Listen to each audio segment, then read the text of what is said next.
Vamos lá, pessoal. Será que agora vai? Será que agora eu consigo? Não. A conexão tá terrível aqui, chovendo bastante. Então, hoje de manhã era para eu ter falado já a respeito do artigo 75, não consegui. Vou tentar, num só vídeo, dar dicas a respeito dos artigos 75 e 76, ambos do Código Penal. Pode ser? Então, vamos lá, vamos ver se não cai. Vou tentar mais uma vez, vamos ver se não cai. Sorocaba presente, Florianópolis, Fortaleza, Bárbara está presente aí, ó, Cerejeiras de Rondônia, Macapá, João Pessoa, Paraíba, Goiânia, Recife, Joia. Pronto, Campinas aqui do lado, Mato Grosso, Brasília, muito legal. Então vamos parando as mensagens agora, vamos parando. Já passamos de 500 pessoas assistindo ao vivo, vamos diminuindo então as mensagens, vamos parando de comentar para não travar. Olha só, pessoal, vamos lá. Eu, como já anunciei, vou dar as dicas a respeito de 2 artigos. Um não, mas outro às vezes passa despercebido do aluno. E são 2 artigos importantes. O primeiro artigo é o artigo 75 do Código Penal. Vamos lá, sempre os coraçõezinhos e vamos diminuindo as mensagens. Coraçõezinho sempre. Parou com o coraçãozinho, eu já acho que o vídeo travou, tá bom? Coraçãozinho sempre, mensagens, vamos diminuindo. O que diz o artigo 75 do Código Penal? Olha só, galera de Goiânia, olha só. O artigo 75 do Código Penal diz: o tempo de cumprimento das penas privativas de liberdade não pode ser superior a 30 anos. Então, o artigo 75 caput estabelece um limite temporal para o cumprimento das penas privativas de liberdade. Vejam que é um limite para as penas privativas de liberdade. Qual é o limite? O limite é de 30 anos. Rogério, por que existe esse limite de 30 anos? Coraçõezinhos e mensagens menos, coraçõezinho sempre. Por que existe esse limite de 30 anos? O Código Penal, ele deve ser conforme a Constituição. Ele é informado e deve conformar-se à Constituição. A Constituição Federal, ela proíbe prisão de caráter perpétuo. Se a Constituição Federal proíbe prisão de caráter perpétuo, não pode o nosso legislador ordinário criar penas com tempo indeterminado. O legislador tem que anunciar um limite temporal.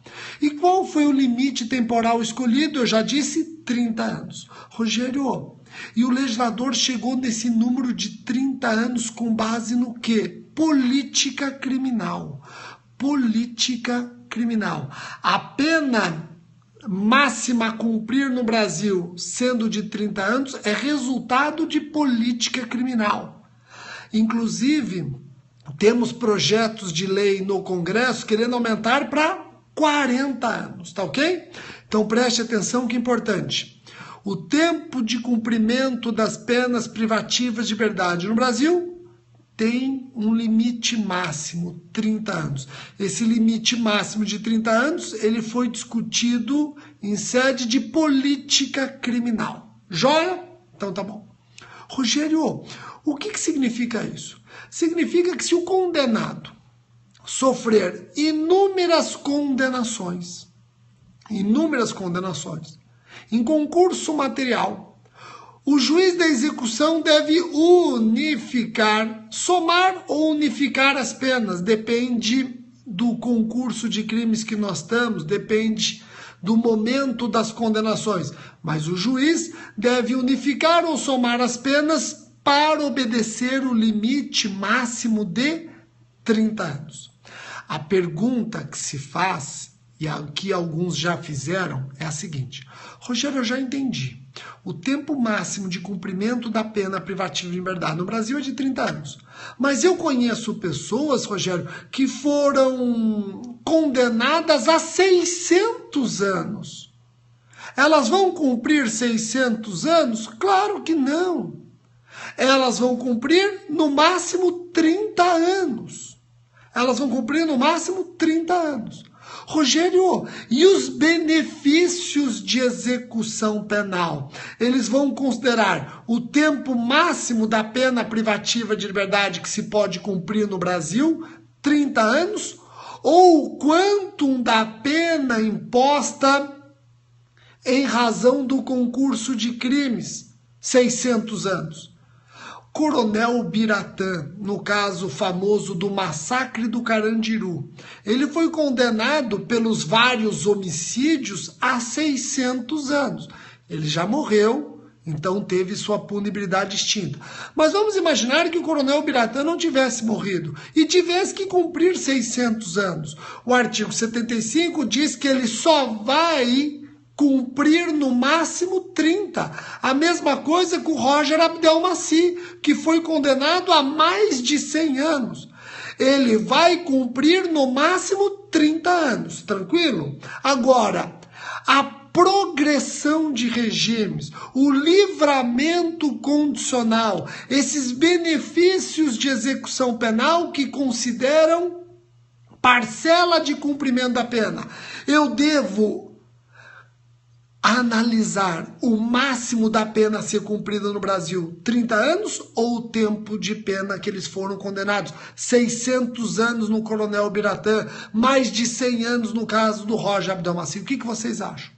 Para progredir de regime, o Coronel Biratã teria que cumprir 1/6 da pena de 600 anos ou 1/6 da pena em cima de 30 anos? Pessoal, o STF discutiu muito essa questão e acabou sumulando. Súmula 715 do STF diz o seguinte, ó. A pena unificada para atender o limite de 30 anos de cumprimento determinado pelo artigo 75 do Código Penal não é considerada para a concessão de outros benefícios como o livramento condicional ou a progressão de regimes. O que significa isso? Significa que o Coronel Biratã, condenado a 600 anos, vai cumprir 30. Esse é o limite. Mas a progressão de regime dele vai considerar 600 anos. Ou seja, só pode progredir depois de 100 anos. Em resumo, jamais vai progredir de regime. Vai cumprir os 30 anos no regime mais rigoroso. Compreenderam? Súmula 715 do STF. Aí alguns devem estar perguntando o seguinte, espera um pouquinho, Rogério, mas aí é complicado, não fere o princípio da dignidade da pessoa humana? Falar que o Coronel Biratã vai progredir com 100 anos é dizer que ele nunca vai progredir. É você não fomentar, incentivar a ressocialização da pena. Ele sabe que ele vai cumprir os 30 anos no regime mais rigoroso, sem dele nunca sair. Ou seja, jogamos o Coronel Biratã na masmorra. Pessoal, temos recente decisão do STF, ainda não decidida pelo Pleno, temos recente decisão do STF dizendo que o tempo de progressão tem que ser com base nos 30 anos e não com base na pena aplicada, quando, ao considerar a pena aplicada, fica inviabilizado qualquer benefício de execução penal. Repito, decidiu o STF recentemente, não foi pelo Pleno, isso ainda não cancela ou supera a súmula que eu já mencionei com vocês, mas decidiu o STF recentemente o seguinte: o tempo de progressão deve considerar não o tempo da pena aplicada, mas o tempo de 30 anos, quando, ao se considerar a pena aplicada, fica inviabilizada a concessão de qualquer benefício de execução penal. Você ser condenado a 35, 40, 50 anos e em cima disso você tem que cumprir 1/6, tudo bem. Não se inviabiliza o benefício.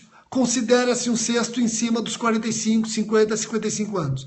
Agora, aquele que foi condenado a 600 anos, considerar 1/6 em cima de 600 anos, você inviabiliza completamente qualquer benefício de execução penal. Compreenderam?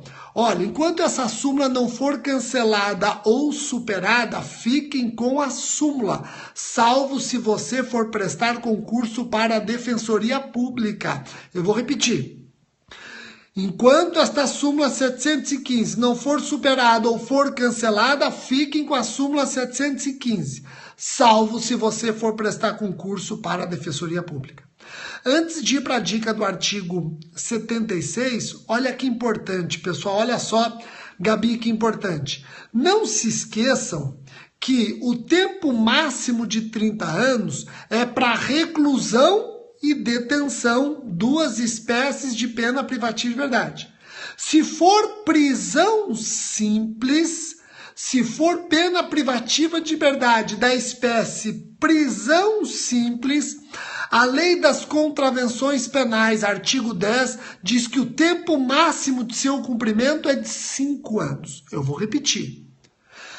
O artigo 75 do Código Penal limita a 30 anos as penas privativas de liberdade de reclusão e detenção. Mas nós temos mais uma pena privativa de liberdade, a prisão simples. Esta prisão simples específica para contravenção penal. A contravenção penal e prisão simples não tem o prazo de 30 anos do artigo 75 do Código Penal. Tem o prazo de 5 anos do artigo 10 da Lei das Contravenções. Pessoal, isso aqui é refinar seu estudo. Nós estamos tornando seu estudo bem diferenciado ao compararmos com o seu concorrente. O artigo 76, ele é muito tranquilo. O artigo 76, ele diz o seguinte, ó. No concurso de infrações, executar-se-á primeiramente a pena mais grave. Então, por exemplo, uma pessoa foi condenada à reclusão, a um crime punido com reclusão e a um crime punido com detenção em concurso material. O juiz vai somar as duas penas? Vai. Mas no momento de cumpri-las, você cumpre primeiro a de reclusão e depois a de detenção. Então, você primeiro cumpre a de reclusão e depois a de detenção. O artigo 76 é um artigo muito tranquilo, Joia? Com isso, eu encerrei hoje comentários aos artigos 75 e 76. Eu lembrei uma importante súmula do STF, a súmula 715. Falei para vocês também que tem uma recente decisão do STF ignorando essa súmula quando você considerar o tempo de pena imposta na sentença é inviabilizar benefícios de execução penal. Podemos dizer que está havendo uma mitigação da súmula? Talvez. O Supremo está preparando cancelar ou superar essa súmula? Talvez. Mas enquanto isso não acontecer, você está prestando concurso para MP, magistratura e polícias? Fique com a súmula 715. Está prestando concurso para defensoria? Fique com aqueles que criticam a súmula. Compreendeu? Eu estou vendo aqui alguns perguntando, Rogério, me dê um curso bom para magistratura em janeiro, agora em dezembro, né? Mês que vem, o CERS está lançando um curso preparatório específico para magistratura e MP dos estados, tá? Um curso específico para magistratura e MP dos estados. Fiquem espertos nas minhas redes sociais, Twitter, Facebook, Instagram e aqui no Periscope, que eu vou comentar com vocês. Deixa eu até dizer o seguinte, antes de terminar, olha só, abaixa um pouquinho, diminua um pouquinho, só para eu dar um recado para vocês, ó. Amanhã, abaixa um pouquinho, olha a galera de Araxá, Minas, abaixa um pouquinho, ó. Amanhã, eu volto com os artigos 77 e 78 do Código Penal. Então, amanhã eu quero esgotar até o artigo 78 do Código Penal. Já vamos falar amanhã de sursi, hein? Amanhã nós vamos conversar a respeito de sursi, suspensão condicional da execução da pena. Sempre cai, sempre cai. Então, amanhã, artigo 77 e 78. Quarta-feira à noite, às 10 horas da noite, eu quero convidá-los para participar do Periscope do Amo Direito. lá no Periscope do Amo Direito, quarta-feira à noite, às 10 horas. Depois entrem nas redes sociais do Amo Direito. Eu vou explicar para vocês o que é o tal do crime de plástico que acabou de cair no MP do Mato Grosso do Sul. Crime de plástico. Já ouviu falar disso aí? Crime de plástico. Quem nunca ouviu falar crime de plástico, faz o dedo assim, ó. Ou faz assim também, né? Tanto faz. Dá para jogar o dedo no meio nessa loucura, né? Crime de plástico. Alguém já ouviu falar? Crime de plástico. Então, quarta-feira, às 10 horas da noite, eu vou conversar com vocês no Periscope do Amo Direito a respeito dos crimes de plástico. Acabou de cair num concurso do Ministério Público do Mato Grosso do Sul. Olha que interessante, olha que interessante. Rogério, aquele crime que permite interpretação? Não tem nada a ver, não tem nada a ver, não tem nada a ver. Então fiquem espertos quarta-feira à noite, tá bom? Já tem gente perguntando, Rogério, dá para você perguntar aí, dá para você me explicar o que é crime de plástico? Vou explicar, mas vou explicar para vocês quarta-feira à noite. Eu vou fazer uma transmissão simultânea no meu Periscope e no Periscope do Amo Direito, tá bom? Pessoal, tem aqui gente perguntando cor de dolo. Pessoal, nós já explicamos isso. Dolo colorido e dolo colorido e dolo cinzento, ou dolo sem cor, ou dolo neutro. Dolo colorido é sinônimo de dolo normativo. O dolo neutro é sinônimo de dolo natural. Já falamos disso aqui, hein? Já falamos disso aqui. Pessoal perguntando se é crimes relacionados com cartões de crédito, clonagem. Não é a resposta correta, mas não te daria zero. Vocês que acham que crime de plástico é aquele praticado com cartões de crédito, eu não te daria zero, te daria 0,0001. Tá ok? Aqui outra vez me perguntando qual a cor do dolo. Eu já falei para vocês qual a cor do dolo. Já falei, dolo colorido e o dolo neutro, tá bom? Já falei, o dolo colorido é o dolo normativo, o dolo sem cor é o dolo natural, tá ok? Pessoal, muitíssimo obrigado pela atenção de vocês. Tem gente aqui, Rogério, ser condenado a 600 anos é melhor que ser condenado a 30. Não, é essa incoerência que fez nascer a súmula 615, mas a súmula 615, se levada a ferro e fogo, pode gerar, sem dúvida alguma, uma inviabilização de alguns benefícios de execução penal, tá bom? Pessoal, obrigado. Aqui, galera, mandando um beijo para Sofia e para o Bruno, obrigado. Vou transmitir beijo para os meus filhos. Um abraço para vocês e até o próximo.